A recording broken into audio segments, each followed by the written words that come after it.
Bonjour à tous, nous sommes avec Laura Clark, vous l'avez reconnue, plusieurs fois championne de France. Elle est partie en Espagne pour tenter sa chance dans l'aventure espagnole. Laura, on a envie d'abord, première question, comment ça va? Comment ça se passe la vie espagnole? Ben écoute Franck, moi je suis déjà super contente de te revoir et de pouvoir un peu parler français et puis très contente de parler pour Padel Magazine, le magazine vraiment numéro 1 en France dans le domaine du paddle. Bravo pour être toujours là dans les moments importants. Écoute, moi mon aventure se passe super bien, je suis super contente, je m'entraîne assez dur. Et maintenant, écoute, je vais un peu voir ce que ça donne sur le circuit World Padel Tour puisqu'on a déjà fait un tournoi et là je vais continuer à A Coruña le prochain dans maintenant 2 semaines. Donc à voir un peu comment se passent maintenant les résultats. Mais je suis hyper épanouie et ravie de ma nouvelle vie. Alors justement, on a envie de savoir qu'est-ce que t'ont apporté ces expériences, en tout cas cette expérience en Espagne. Est-ce qu'aujourd'hui tu as suffisamment de recul pour savoir ce que l'Espagne t'a apporté et notamment toute cette formation? Pour l'instant, c'est vraiment dur de dire. Ça fait même pas 3 mois que je vis sur Madrid, donc je pense que Johan et Bastien pourront dire un peu la même chose. C'est un peu frais pour nous. On a besoin de passer un peu plus de temps ici pour constater réellement les progrès. Je sais qu'on a changé beaucoup de choses dans mon jeu. Les joueurs français l'ont vu, je pense déjà à Lyon. On m'a dit que j'étais beaucoup plus patiente, ce qui n'était pas ma plus grande qualité auparavant. Et c'est vrai que j'apprends, j'ai l'impression de découvrir vraiment comment on joue au paddle et la culture du paddle telle qu'elle est apprise en Espagne et en Argentine. Je pense que c'est ça que m'a apporté aujourd'hui mon expérience espagnole. Et le tout maintenant, c'est de mettre mon jeu en place et qu'il se développe pour espérer gravir un peu les échelons de ce circuit du World Padel Tour. Alors, je vais essayer de mettre un peu d'huile sur le feu parce que tu sais bien, je suis taquin. Et je t'ai vu jouer également. J'ai trouvé que tu étais bien plus patiente qu'avant.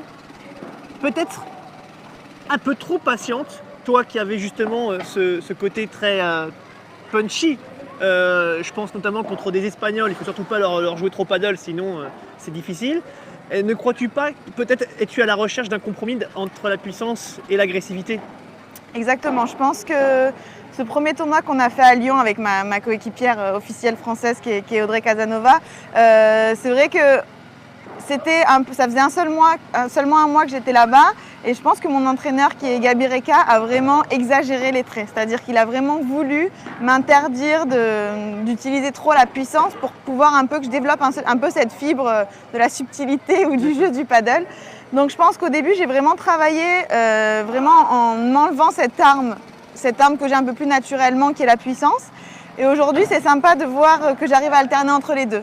Maintenant, il me manque le moment, la prise de décision un peu. C'est ce que je suis en train de travailler, savoir quand taper, quand il est opportun de taper, quand il est opportun de plus jouer au paddle et jouer plus subtilement. Je suis dans cette phase de recherche, mais maintenant mon jeu met en avant un petit peu les deux facettes de mon jeu. Donc on peut dire que là, on essaye de travailler plus, on va dire, les points faibles, peut-être.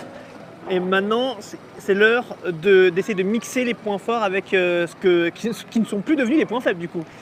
Exactement, je pense que mon point faible, moi qui viens du tennis, c'est un peu le cas de beaucoup de joueurs et joueuses en France, puisqu'on n'a pas forcément cette culture du paddle, c'est travailler la défense, savoir jouer avec les vitres. Et c'est quelque chose sur lequel j'ai passé quand même beaucoup de temps à mon arrivée ici. Et en effet, moi aussi à un moment donné, je me suis dit, mais Laura, ton jeu c'est quand même d'être agressive, est-ce que tu as toujours cette fibre-là? Mais je crois que je la perdrai pas. Et maintenant, c'est à moi de savoir comment articuler les deux facettes de mon jeu. Mais j'espère pouvoir montrer à Audrey et aux autres que j'arrive à faire les deux en même temps maintenant, ou en tout cas à l'avenir, dans un avenir proche. Eh bien justement, parlons de l'actualité, parlons de ce qui va se passer prochainement. Un Didier Deschamps, tu as des conseils à lui donner éventuellement? Je crois que pour jouer en compétition, je pense que j'ai pas grand-chose à lui apprendre et physiquement non plus. Non, aujourd'hui on est à l'inauguration du Tennis Paddle Soleil. Donc moi c'est organisé par Monte Carlo International Sport, donc, qui est mon sponsor principal pour l'instant. Et donc voilà, Fabrice Pasteur a organisé une journée d'inauguration avec des têtes d'affiche. J'ai limite honte d'être sur l'affiche tellement il y a de monde. Avec Bella Seguin, Lima, Marta Marrero, Alejandra Salazar. Elles sont toutes là, ils sont tous là. Et aussi des joueurs de foot très connus. Même si ce n'est pas mon domaine, je les reconnais, c'est pour dire qu'ils sont très connus. Et voilà.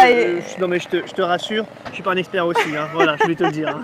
Non, mais du coup, on a rassemblé beaucoup de beau monde ici pour fêter ces nouvelles installations et je suis toujours très très contente de faire partie de cette équipe. Et voilà, ils prennent soin de moi ici et je suis ravie d'être là et de pouvoir parler un peu français avec toi. Ah, super. Allez, dernière question, ton actu paddle, en Espagne, en France, les tournois auxquels tu vas participer, tu as déjà un peu planifié tout ça? Alors justement, je ne sais pas si vous avez suivi, mais j'ai rédigé 2 ou 3 articles qui parlent un peu de ma vie en Espagne. Là, j'ai le dernier qui est rédigé, je suis en train de finaliser la traduction.